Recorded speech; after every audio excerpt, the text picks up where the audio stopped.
Bismillahirrahmanirrahim. Jadi Nabi Shallallahu Alaihi Wasallam itu di dalam dakwah itu betul-betul ngajak sampai mendatangi bukan hanya person to person, bukan hanya dari orang ke orang tidak, tapi kabilah-kabilah. Kabilah itu artinya sekelompokan orang, satu komunitas orang yang dari marga atau keturunan tertentu itu didatangi oleh Rasulullah. Jadi betul-betul dakwahnya itu aktif. Dakwahnya itu mendatangi, mengajak aktif kepada mereka-mereka yang awalnya itu dari tidak kenal Allah Subhanahu wa taala, diajak, dibimbing. Ini dakwahnya Rasulullah sallallahu alaihi wasallam. Nah, harusnya kita juga di dalam belajar tentang teori dakwahnya Rasulullah, kita di dalam dakwah tidak cukup hanya kita yang beriman atau kita mencukupkan diri kita beriman, keluarga beriman, tapi harus juga punya rasa tanggung jawab, kewajiban untuk berdakwah. Jadi dakwah itu tanggung jawab kita orang yang beriman, harus proaktif, aktif mendakwahkan, aktif mengajak. Bukan hanya tanggung jawabnya Rasulullah, bukan hanya tanggung jawabnya para sahabat, tapi semua orang yang beriman memikul tanggung jawab untuk berdakwah.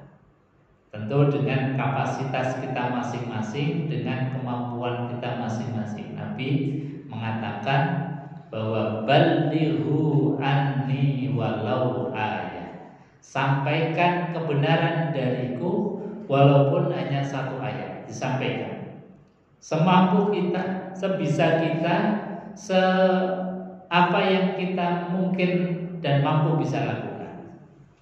Misalnya kita hanya mengajak saudara, menyampaikan kepada tangga, khususnya orang-orang yang belum dalam keadaan beriman.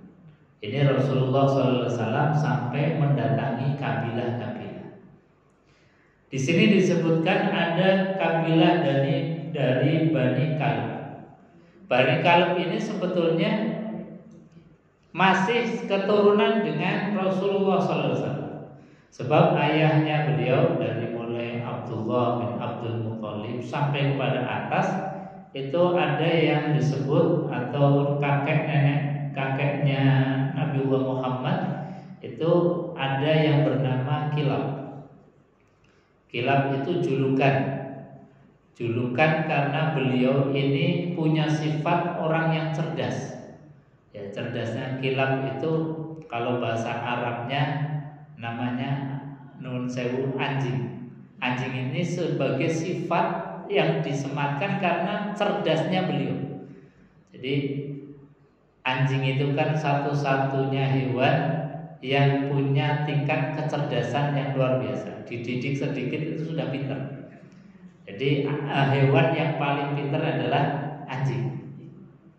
Sifat ini disematkan kepada salah seorang kakeknya Nabiullah Muhammad SAW karena beliau itu seorang yang cerdas, seorang yang pintar dan terkenal kecerdasannya. Nah, punya keturunan itu termasuk dari Bani Kalb ini yang didatangi oleh Rasulullah SAW untuk didakwahi. Tapi memang dakwah yang Rasulullah SAW lakukan kepada Bani Kalb ini akhirnya mereka menolak. Dan ini seringkali biasanya kalau dakwah terhadap keluarga sendiri, masih ada kerabat, saudara, ini biasanya malah justru banyak pertentangan, banyak penolakan. Berbeda dengan kita dakwah terhadap orang lain, malah justru biasanya welcome. Ya, seperti kemarin kita sampaikan Nabi SAW beberapa kali hijrah. Itu ketika hijrah ke Taif, padahal Taif itu notabene banyak yang masih keturunan saudara dengan Rasulullah SAW. Tapi hijrahnya Rasulullah ke Taif bukan diterima dengan tangan diusir Rasulullah, dilempari dengan batu. Nah, termasuk Bani Kalb ini didakwai oleh Rasulullah SAW, tapi mereka menolak seruan Rasulullah SAW. Ada lagi dari Bani Hanifah, Rasulullah SAW langsung mendatangi rumah-rumah mereka. Jadi dakwah ala Rasul tadi memang betul Rasulullah tiap hari itu datang kepada ketua kabilah. Karena apa? Karena kalau ketuanya itu sudah kemudian masuk Islam, gampang untuk mengislamkan anggota kabilah yang lain. Maka yang didatangi oleh Rasulullah itu ketua-ketuanya, ketua-ketua suku, ketua kabilah didatangi oleh Rasulullah SAW. Aktif. Nah, dakwah yang aktif ini yang kemudian itu diadopsi dengan saudara-saudara kita yang dari jaulah itu biasanya itu sholat jamaah, habis sholat jamaah kemudian silaturahim ke rumah-rumah, datang mengajak untuk sholat, mengajak untuk jamaah, bahkan kadang-kadang juga kepada non muslim untuk didakwai. Ini memang dakwah ala Rasulullah SAW. Cuma kadang kita karena sudah sama-sama muslim kadang-kadang risih sendiri. Padahal itu diantara dakwah yang Rasulullah SAW contohkan. Atau kadang kalau kita itu dakwah secara frontal kepada non muslim di negara seperti kita Indonesia, ini kalau tidak hati-hati maka bisa kemudian jadi masalah. Karena tadi orang yang non muslim kadang-kadang dakwah ke kita saja kita mempermasalahkan. Kita kalau dakwah ke mereka juga sama. Tapi itulah sebetulnya yang dilakukan oleh baginda Rasulullah SAW, dakwah secara terbuka, mendatangi rumah-rumah khususnya kepala suku. Nah, kepala suku ini kemudian mereka itu sebetulnya tahu kalau yang disampaikan oleh Rasulullah SAW itu adalah kebenaran. Kenapa? Karena mereka yakin bahwa Rasulullah SAW itu orang jujur. Rasulullah SAW itu dari keturunan Quraisy yang terkenal, suku yang paling mulia. Jadi di Arab itu kan banyak suku-suku, dan di antara suku yang paling terpandang, terhormat itu adalah suku Quraisy. Artinya dari orang pilihan terpilih yang sanadnya bersambung kepada Nabiullah Ismail alaihissalam, yang bersambung kepada Nabiullah Ibrahim alaihissalam. Jadi mereka itu sebetulnya tahu kalau Nabi Muhammad ini orang baik, orang jujur, orang benar, dan yang disampaikan, yang didakwahkan itu juga pasti adalah satu kebenaran. Tapi mengapa mereka itu kemudian menolak? Nah, ini karena satu hal. Karena mereka itu sebetulnya hasud, iri, dengki, dan hubbud dunia. Mereka tidak mau kehilangan jabatan kesukuannya, jabatan sebagai orang yang terpandang di daerahnya. Maka seperti tadi ditanyakan kepada Rasulullah, apakah setelah Islam itu kemudian kami masih mempunyai kedudukan? Maka dijawab oleh Rasulullah, kedudukan itu tergantung kehendak Allah Subhanahu wa Ta'ala.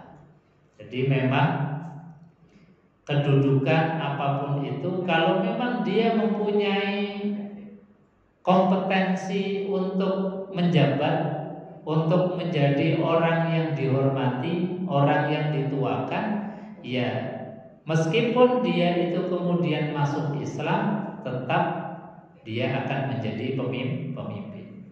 Dan banyak sekali orang-orang yang kemudian kita tahu di Fathu Makkah. Fathu Makkah itu kan di mana suku-suku yang ada di Arab kemudian hampir 100% masuk Islam. Tidak dengan cara paksaan, tidak dengan intimidasi, tapi kerelaan mereka sendiri. Kita tahu di dalam Al-Quran, idza jaa nasrullahi wal fath wa ra'aitan nasa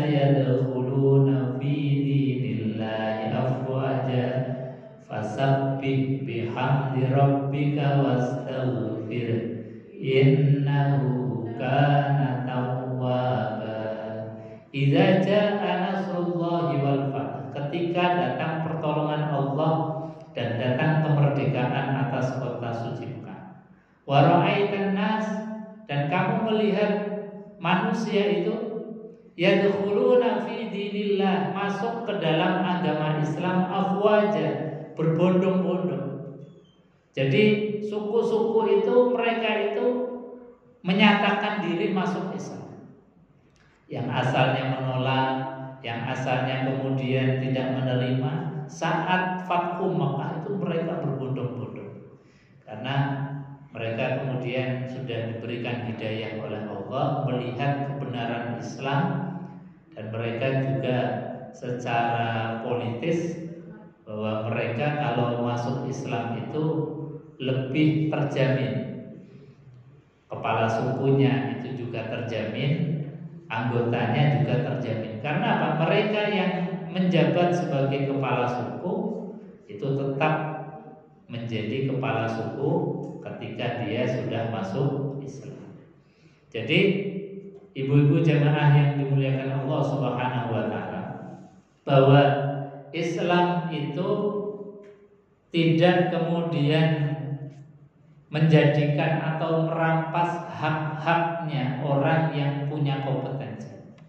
Makanya Nabi SAW hanya mengatakan kedudukan itu tergantung dari kehendak Allah. Dia akan memberikan kepada siapapun yang Allah kehendaki. Ini sebagai kalimat politis, artinya apa? Siapapun yang punya kompetensi, ia pasti akan bisa tetap menduduki sebagai kepala suku di sukunya masing-masing. Ibu-ibu jamaah yang dimuliakan Allah Subhanahu wa taala. Jadi Nabi Shallallahu alaihi wasallam itu berdakwah tadi, mendatangi rumah-rumah. Juga di momen-momen penting yang ketika berkumpulnya banyak manusia, momen penting kumpulnya manusia itu diantaranya adalah di saat momentum haji. Jadi haji itu kan sebelum Nabi SAW diangkat menjadi Nabi dan Rasul, prosesi untuk mendatangi Ka'bah kemudian tawaf sa'i itu sudah ada. Cuma syariatnya beda. Syariatnya dulu ketika mau datang ke Ka'bah, dia itu bawa patung dari kepala suku yang sudah meninggal dunia, kemudian dibikin patungnya. Nah, kemudian mereka bawa ke Ka'bah lalu diletakkan di sisi-sisi Ka'bah sebagai simbol bahwa suku mereka itu diakui di Ka'bah. Makanya Ka'bah saat itu sebelum Nabi itu diangkat menjadi Nabi dan Rasul, bahkan sampai Nabi SAW itu 10 tahun menjadi Nabi, itu masih Ka'bah itu masih dikelilingi banyak patung-patung yang disembah. Jadi patungnya itu dari mereka bikin sendiri. Jadi ketua suku yang dianggap berjasa dibikin patung. Nanti kalau mau haji dibawa diletakkan di Ka'bah. Jika Ka'bah itu ratusan. Ketika Ka'bah itu kemudian sudah penuh, dijejer di Mas'a, tempat sa'i antara Sofa dan Marwah. Itu juga dijejer. Jadi kalau kayak kita itu kayak jejer wayang atau golek ketika mau pentas dalam. Jadi dijejer dari Sofa sampai Marwah, jejer semua. Bahkan Nabi SAW itu sampai menyaksikan sendiri. Jadi prosesi haji itu sebelum Nabi sudah ada. Bahkan tawafnya, cara tawafnya itu tidak seperti tawaf di zaman Rasulullah yang diajarkan oleh Rasulullah. Tawafnya mereka itu sambil telanjang keliling Ka'bah. Jadi telanjang keliling Ka'bah, tawaf. Jadi memang betul-betul Ka'bah itu dulu ya dijadikan tempat untuk orang-orang itu ya tadi, ya mereka menganggap bahwa mereka dalam ibadah pada Tuhan hadir kepada Tuhan itu tidak membawa pakaian apa-apa. Nah, kita kemudian di dalam syariat Islam Nabi Muhammad SAW itu kemudian menghapus syariat-syariat yang seperti itu. Kita hanya diberikan syariat bahwa yang laki-laki itu mengenakan pakaian yang tanpa jahitan, cukup dililitkan saja, karena itu bagian dari aurat yang harus ditutupi. Perempuan juga sama, harus menutupi semua aurat kecuali wajah dan telapak tangan.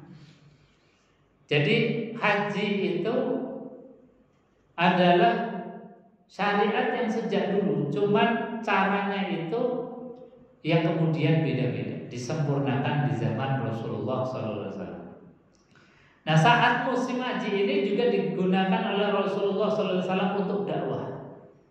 Jadi orang yang dari mana-mana datang ke Ka'bah itu dibisiki oleh Rasulullah. Rasulullah bikin majelis, kemudian menjelaskan tentang bagaimana kita harus mengenal Tuhan. Tuhan itu seperti apa, sifatnya bagaimana, diterangkan oleh Rasulullah SAW.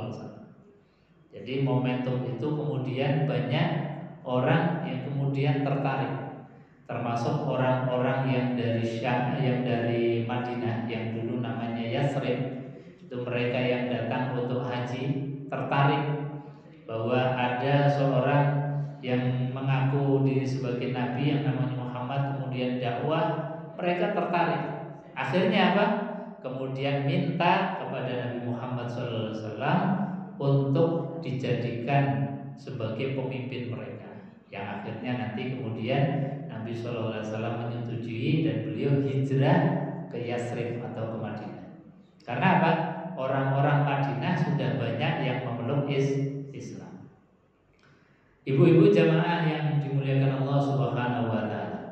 Jadi proses dakwahnya Rasulullah SAW itu begitu luar biasa.